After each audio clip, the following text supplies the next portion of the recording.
So, welcome to today's lecture, and this is basically on activity recognition. And as you have done with the last three lectures classes on which we have understood about how to deal with these videos in terms of tensors, and then what will be a possible kind of a network which you can do, and we had studied about two different ways of doing it. One was where you could actually take in this video as some sort of a 3D representation where you have the number of channels or the color channels as one of these axes, then you have your time axis and then your x and y axis over there. And now using a standard mode of a CNN, now instead of a 2D CNN, this CNN over here becomes a 3D CNN. Now implementing this 3D CNN, you can do classification on these video volumes as well. Now this is one of the ways. The other way is where you basically try to represent your image in terms of just a simple 1D tensor, and that can be done by running a simple 2D CNN as a feature extraction on top of it. And once you get this 1D tensor over there, then you can do a temporal modeling with this 1D tensor. Now this second form of it is what we are going to do in the next lecture, and today's lecture is more of to understand about this whole concept of how can we implement a 3D CNN working down on a video. Now, first and foremost where we start is that there is a lot of processing stuff as such to be done before you can get really started onto the work, because videos, how they are packed and available in a data format and how these CNNs are going to take them is a bit different.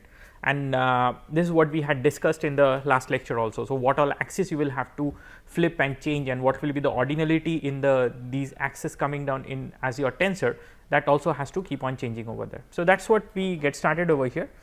So, this first code over here, which is preproc 1.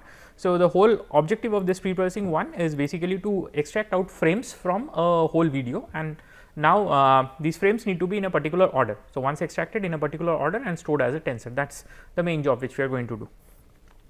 So, the first part is we just make use of a few of our utility files over there as our header. Now, the whole point over there, you do not see anything coming down as torch, and that is the reason that we are not yet starting with the training. This is just the data pre-processing part over there. Now, the data set which we are using is UCF 101. You have the link given down over here. So, this is basically a small clip videos for 101 different types of actions over there. You have multiple videos which demonstrate one action, and you have your train set and your test set over there, but it is a 101 class classification problem. So, typically there would be some small kind of activity, say running, jogging, walking, combing your hair, or drinking tea kind of activities which are denoted over there, and then you have to classify whether this small video snippet was actually denoting that particular activity which is being shown. Okay. Now, it is not a frame by frame classification in any way. You need to classify the whole volume in one single class label over there. Now, so what we do initially is we have this path where my videos are stored down over there. Now, my first part is basically to find out and scheme all the file names of the files which are present over there.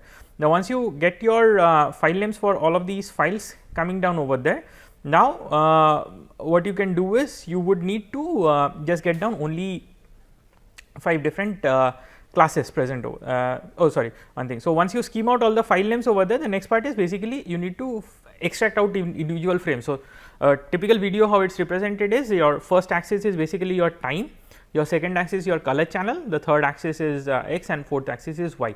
Now, you are supposed to find out these 2D frames and extract it out and keep it over there. So, that is this first part of it which is doing. So, if there is a valid video which comes down over there, then using this FFmpeg decoder unit. So, it is available typically on a MPEG encoding format over there.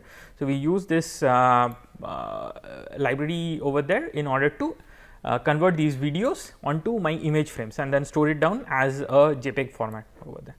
Now, once that is done, the next part is to look down into only a very few specific classes which we are going to make use of. Now, we are going to take only the first 5 classes which are these, and for one of the very simple reason is that if I am taking more number of classes, then the granularity of the network is going to be very large, and the time complexity taken for training it is also going to make it complicated. So, we are taking a smaller subset over there, something in line with the other problems which we have been dealing till now. So, we have larger data sets in Access, but we are just taking down a few of the classes only over there, and this is to make it much more easier and conducive for it to work out. Okay. So, I am taking down 5 different classes, and these are the 5 classes which are taken up. Okay. Now, what I need to do is I need to divide it into my training and test sets over there, and for that I have this part of the routine which is going down.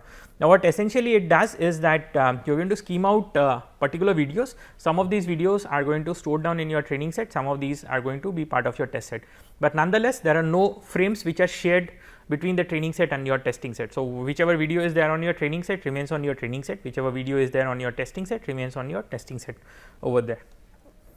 Now, once that part of my program is ready, which has all of these divided into two different sets over there, then we just keep down these file names stored into two different ones, now train list and test list. And this was the reason that in the subsequent programs I am going to make use of these lists in order to fetch out those file names as well as the class labels over there, and that would help me in creating a data loader kind of a mechanism in order for everything else to work out. So, that is just to make use of as much as intrinsics predefined and available for my programs to run down in the minimum hindrance possible. Okay. So, next is what you are going to do is, once you have extracted out these frames, now certainly in certain videos you have these issues of missing frames over there. So, that might be an encoding error or some sort of an error that the decoder is not able to read from there. Now, if there are missing frames, then we typically try to delete them. So, they may be blank frames or corrupted frames over there. So, they would to be deleted out over there, and if you have a substantial number of frames which are missing from a video, then it makes it problematic because the video might start getting skewed. So, you have some part of the action being recorded and then in between some of these frames are missing. So, technically what it means is that if you look into your time domain samples over there, then there is a non-uniform sampling which has taken place over there. Now, that you have these missing frames, so it creates a lot of problems coming in. So, we just remove those videos from our training set as such in order to keep everything Euclidean and uniformly sampled out. So, we repeat the same thing for our test set as well. Over there also we are removing out videos which have some of these missing frames, so that we do not make a problem around while trying to infer from this one.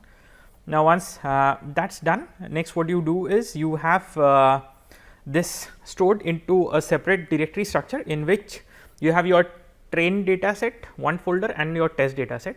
Within your train data set, you create one folder for each of these videos and you store all the frames corresponding to that video. So, this is what we end up doing over here. Okay. Now, that creates my complete directory structure, as well as that also creates my list available. So, there is a file name list in terms of a small pickle file which I can use it on the next job over there. Okay. Now, with that we enter into the second one. Now, what this second code is basically all about, in the first one we have stored everything in terms of images, and now we need to convert all of them to tensors, because if you look into your 3D-CNN, so what you have essentially is the first channel is your the first tensor dimension is basically your number of channels. The second tensor dimension is the time axis over there, the third is x and fourth is y. Okay.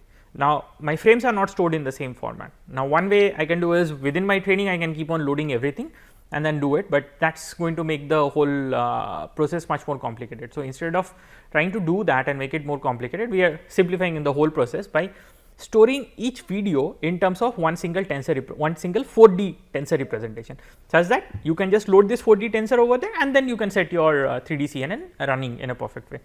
So, let us get into what comes over there for this. Now, since we need to make use of torch tensors and store it as a torch tensor format, for that reason we get the torch library and torch vision library over there. So, torch vision is just for your transforms, and that is to make it down into a conformal representation for standard CNNs.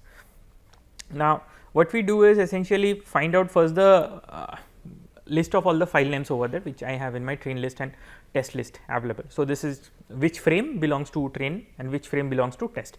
So, that makes it easier for me to really scheme through the directory structure, and instead of trying to rebuild the directory every time. And also the other problem is that now that I have just a bunch of frames over there, the sequentiality between these frames is not stored, but that is a critical part. Now, this list over here in case of train list and test list is which has this sequentiality for a particular video stored. So, like which frame is succeeding which frame and which precedes, so that when you are building up this 4D tensor, you can build it up in a much conformal way. So, what we do is first is read through it and find out whether my classes are present over there. So, these are the 5 classes which we had stored initially, and that is coming up over there. The next part is that when we are loading these ones, we would like to apply a certain kind of a transformation.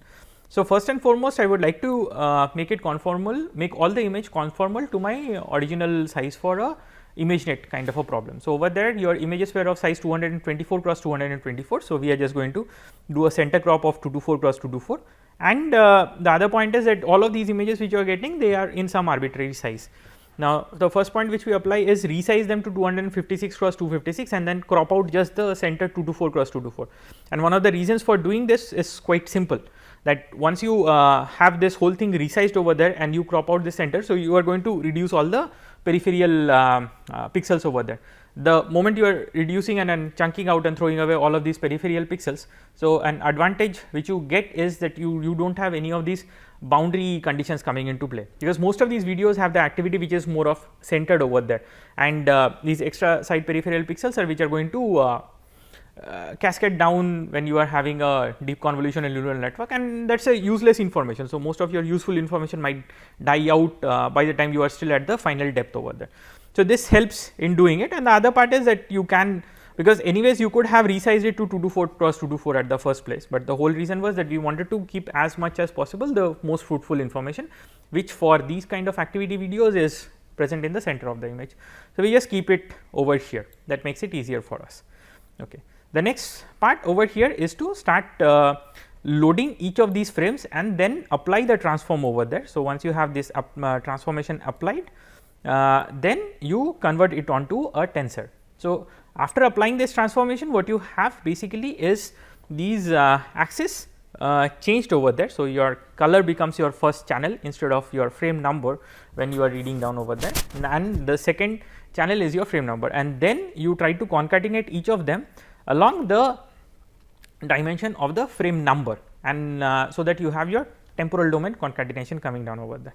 Now, once that is done, what we additionally do is that some of these frames might be missing over there, and we just basically it is a printing of it, that which all frames are missing, that the transformation has not been applied onto those particular frames over there. Okay. Now, the same thing is applied onto your test list as well in order to create tensor for video in your test one. So, this is where we finish off with creating a 3D tensor out of your standard frames which have been extracted out. Okay. Now, since the data handling part is over, here is where we get into our actual learning mechanism. So, the first part of the headers is pretty straightforward, and there is no change as such which comes down from a 2D CNN to a 3D CNN. Most of the math and the linear algebra over there being the same, the headers also which we are taking down are all the same. Okay. Now, your videos are now stored in terms of a tensor, and they are stored inside these two different directories. One is for your train and another is for your test. Okay. Next, what I am going to do is we need to have some sort of a shuffling written down over here. Now, keep in mind a thing that every epoch we are supposed to have a shuffled out variant coming out over here, and every time I do a run, it is not supposed to be in the same order. So, if I have my first video, second video, third video, fourth video, any of these, then there is supposed to be some sort of a shuffling between their orders in which it comes out. So, that is what we take care over here using this shuffling function. Now, one of the problems is that you could not use a data loader in order to do this shuffle, is because you have this not in terms of images anymore, where data loader technically works. So, you have a separate tensor which you are pulling it down, and the next part is that whatever you need to shuffle, you will have to shuffle down your list as well as the training video, and for that reason the simple trick over here which works out is that zip both these folders together. So, you have a tensor and you have another say a torch tensor which has just the label over there. So, you have a scalar and a tensor something over there, zip it together. So, you have zips of these available, and then you can shuffle up this zip, and then when you unzip it out, you basically get this as a tuple. So, your class label and the corresponding video are now together in and shuffled out in their order which comes in. So, the next part is basically prepare your test list, and what this test list is actually trying to do is that from your test. So, this was what you applied onto your train data over there, and you have to do a similar thing for your test data to have this as a tupled out variable, but you do not need any kind of a shuffling anymore over here. So, that is not any major issue. Now, next we come down to the definition of the 3D-CNN. Now, the changes which you would see is quite evident. So, instead of conv 2D which we were using in case of a 2D convolution, now we replace it down with 3D conv over here. Okay. Now, your input number of channels still stays the same as the number of channels over here. So, you have a 3 color image over there. So, it is 3. The number of convolution kernels over here has been made 16. So, a pretty straightforward way of doing it out, and the convolution kernels are of size 5 cross 5. Okay. Now, instead of a 2D max pool, now you will have a 3D max pool. This 3D max pool does on a kernel size of 2 cross 2 with a stride of 2. So, it is going to do this striding and max pooling along the x axis, y axis as well as along the time axis on all the 3 axes. So, now your max pooling volume, earlier you had on a 2D you had a max pooling kernel of 2 cross 2. Here you are going to have a volume over there, and this is of 2 cross 2 cross 2. And that is going to be with a stride of 2 on each of these dimensions, on which it will be doing a max pooling. Following that, I have my second 3D convolution layer coming down. Now, since the number of channels on the output of my first convolution is 16, my max pooling does not impact the number of channels over there. So, now I take down 16 channels as my input, I generate 32 channels on my output, and I have a kernel of size 3 cross 3. Now, after that I again do a max pooling with a kernel size of 2 cross 2 and a stride of kernel size of 2 cross 2 cross 2 and a stride of 2 comma 2 comma 2. Then I again have a 3D convolution, and I convolve 32 channels to get me 32 channels with a kernel size of 3 cross 3. And then after that we employ an average pooling instead of a max pooling, and this average pooling is with a kernel size of 4. So, this will put me a 4 cross 4 average pooling, but then I do not have a stride in place. So, it means that there is a stride of 1 which is taking place over here. So, you basically have an averaging done together, and finally, you would be getting down 32 cross 13 cross 13 number of pixel locations or number of volumes over here, and that has to be mapped onto 5 neurons. So, that is my linear stage which applies over there. So, my final classification is just a 5 class classification problem, and for that reason you just have 5 neurons over here. So, the forward pass of it is defined in a similar way. So, you have your first convolution implied, then you have your max pooling, the first pool operation, then you have you have your first convolution applied, then you have your ReLU as a nonlinear transformation function, then you have your pooling. Now, the output of that one is again convolved, you have your ReLU in place, you have another pooling, and similarly it keeps on going till the last layer over there. Now, on the last layer you just have your fully convolutional layer coming down. So, having done that, we write down our training routine over here. So, this is quite different from what we have been doing in the earlier cases. In most of our earlier cases, what we have been doing is that we have been writing this training function over there directly inside my train routine over there, but here we choose to just make this as a separate function call separately, which is outside over there. Okay. Now, what we do is we need to convert all of my inputs and labels onto variables. So, that is this typecasting which we are doing over here, and if we have GPU available, then there is going to be a CUDA type conversion over there. If I do not have a GPU available, then that is something I can skip out totally. The next is that you put your inputs onto the network, and then you are going to get your outputs, and from there you can find out what is your predicted class. Okay. Now, once you have your predicted class found out and the forward pass already solved out, so you can zero down the gradients on your optimizer and get your criterion function or the loss function calculated. So, here what we do is, since like we are going to have a classification problem and we would stick down to using the negative log likelihood criteria, for that purpose we are putting a log softmax on the output over there for it to be conformal. So, I get my loss calculated, and then I can do a nabla of loss or the gradient of my loss found out, then my optimizer dot step, which is an update rule over there, and then find out the total number of corrected ones over there, or the number of correct classifications coming out of this network. Okay. So, similarly, I have my test routine defined. The only difference in my test function over here is that I do not have this backward calculation in any way. I just do a forward pass over there and find out what is my loss and the total number of correct classifications which it was supposed to do. Next, I initialize my network, and then this is just a printed version of the network which comes over here. So, after doing all of this, we can now get started with our actual job. So, given if I have a GPU available, then just check out if it is there, and then you can initialize your criterion or the loss function and your optimizer, both of them. Now, with all of these initialized, you can start with your training of the network.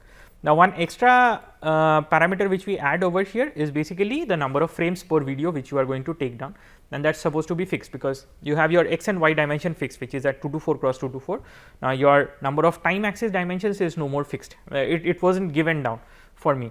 Now, we are going to take down just 32 time frames over there and not more than that. We are not taking 224 time frames in any way. Okay. Now, once we have that, we can actually find out what is the total number of batches which it will fit down, because I have my batch size defined over here, and then find out what is the size of my last batch. And the reason for doing this is that my total number of frames available to me in order to divide into batch may not be in some way integral multiple of 32 or my batch size. So, some frames will be left out. I do not want to leave them out from my whole training over there. So, this last batch is just an exception added to take care of all of those remaining residual frames over there. Now, I do the same thing for my test data set as well. Now, once I have it, then I can start my running of the training part of the network.